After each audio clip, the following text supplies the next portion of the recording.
So today we are going to study composition of two perpendicular simple harmonic motions with periods in the ratio of 1:2. So in the last lecture we have studied in the ratio of ratio 1:1, that is with same period. Today we will see in the ratio of 1:2.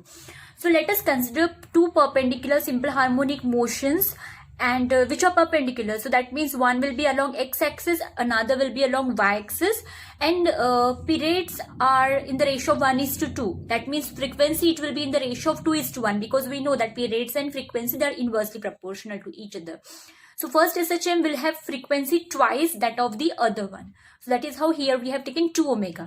So x equals to a sine 2 omega t plus phi 1 and y equals to b sine omega t plus phi 2 are the equations of two SHM. So amplitudes are different, phase angles are different, and frequency of first SHM, it is twice as that of the second. Now, if initially we start from y equals to 0, then phi 2 becomes 0, and then phi 1 will give the initial phase difference delta, by which SHM in x direction leads the SHM in y direction. So if we set phi 2 equals to 0 and phi 1 equals to delta, then the algebra becomes very easy to tackle.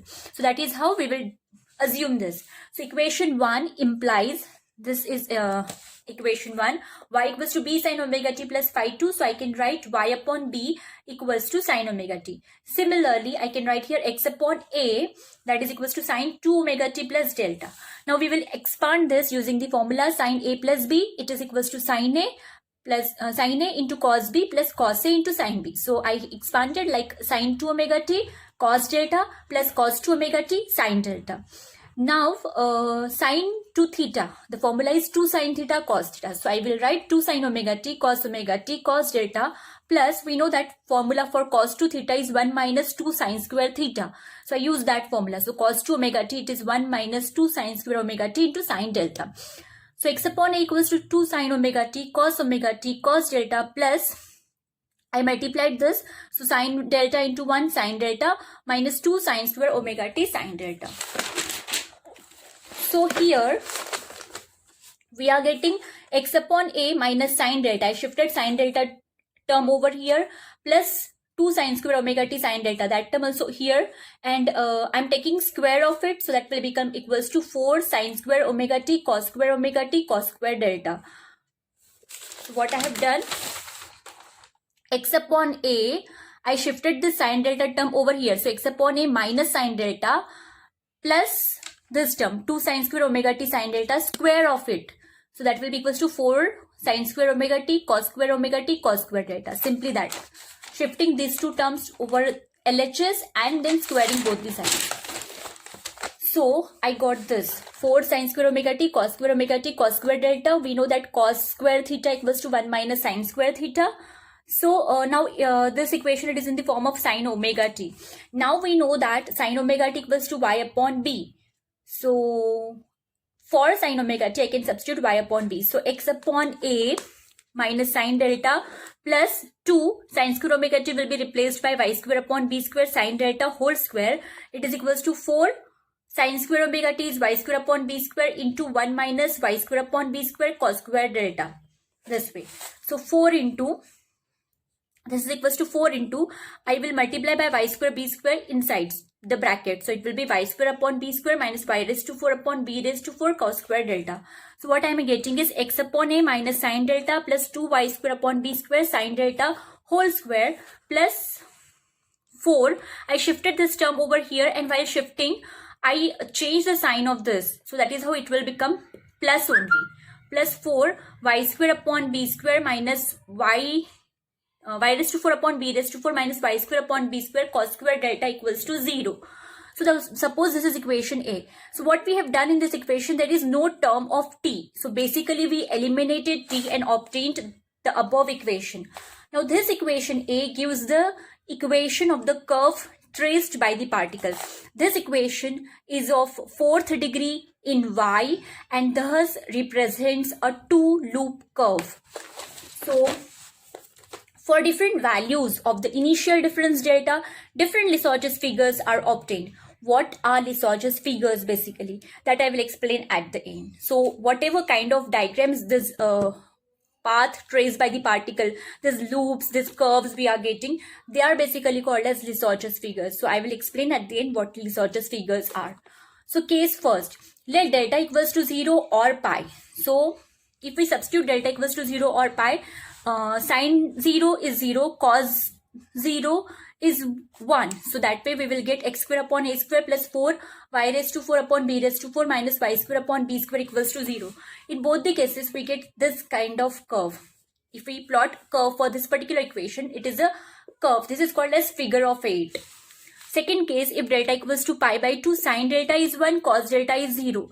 So if we substitute that value in equation A, we will get x upon a minus 1 plus 2y square upon b square equals to 0, or y square, it is equals to minus b square upon 2a into x minus a. This equation represents a parabola. This is the equation of parabola. So you get this kind of a diagram. So for delta equals to pi by 2, we get this kind of a figure. So let us study problems based on composition of two perpendicular SHMs. So a particle is subjected to two perpendicular SHMs given by x equals to 10 sine 10 pi t, y equals to 10 cos 10 pi t. Describe the resultant motion of the particle. Now here the two SHMs, if you observe these two equations, two SHMs, they are having same amplitudes. A and B are same and they differ in phase by pi by 2. How pi by 2? Can you see? This is sine term, this is cos term. We know that y cos 10 pi t, I can write this as 10 sine 10 pi t plus pi by 2. X equals to 10 sine 10 pi t and y is 10 cos 10 pi t, which cos theta is sine pi by 2 plus theta. So if I use this formula here, now if you compare this equation, you know that the phase difference between the two SHMs, it is pi by 2. So amplitudes are same, phase difference is pi by 2. So in this case, we have already studied the case earlier, that in such case the resultant motion is circular and the radius of the circular path is equal to the amplitude of resultant motion. So r equals to 10 units. This is the radius of the circular path.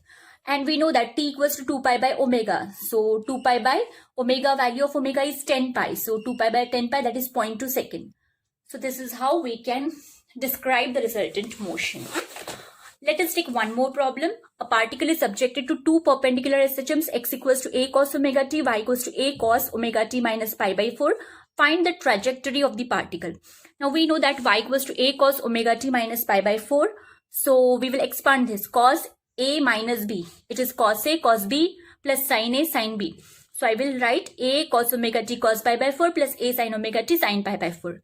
Cos pi by 4 is 1 by root 2, sin pi by 4 is also 1 by root 2. So I will get a by root 2 cos omega t plus a by root 2 sin omega t.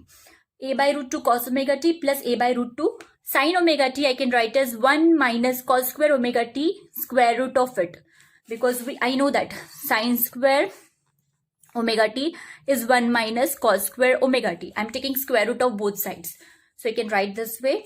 Now we know that x equals to a cos omega t. So x equals to a cos omega t, y equals to for a cos omega t, I will write x upon root 2 plus a upon root 2, 1 minus cos square omega t is x upon a. I can write this equation like this also, cos omega t equals to x upon a. So for cos square omega t, I can write x square upon a square raised to half. So I will get x upon root 2 plus a upon root 2. I will simplify this, a square into 1, a square minus x square, square root of that upon a. I have taken a square outside the square root, so it will become a. A will cancel with this a. So I will get x upon root 2 plus root of a square minus x square upon this root 2. So I can multiply. So y equals to x upon root 2 plus root a square minus x square upon root 2. So I can multiply by root 2 throughout. So I will get root 2y equals to x plus root a square minus x square. So in the next step, I can shift the x term over here. So I will get root 2y minus x equals to a square minus x square raised to half. root 2y minus x square. I'm squaring both the sides. So I get this. I will expand this, so it will become 2y square minus 2 root 2xy plus x square equals to a square minus x square. I will shift this x square term over here, so it will become 2x square plus 2y square minus 2 root 2xy equals to a square. So basically x square plus y square, I divided throughout by 2. So I'm getting x square plus y square minus root 2xy. It is equals to a square by 2. This is the equation of the oblique ellipse, which we have studied when we have studied cases. So that is how the resultant motion is oblique ellipse. Okay, thank you so much.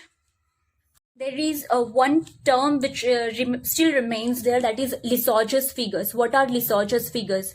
When we got the path traced by the particles, we named those figures as Lissajous figures.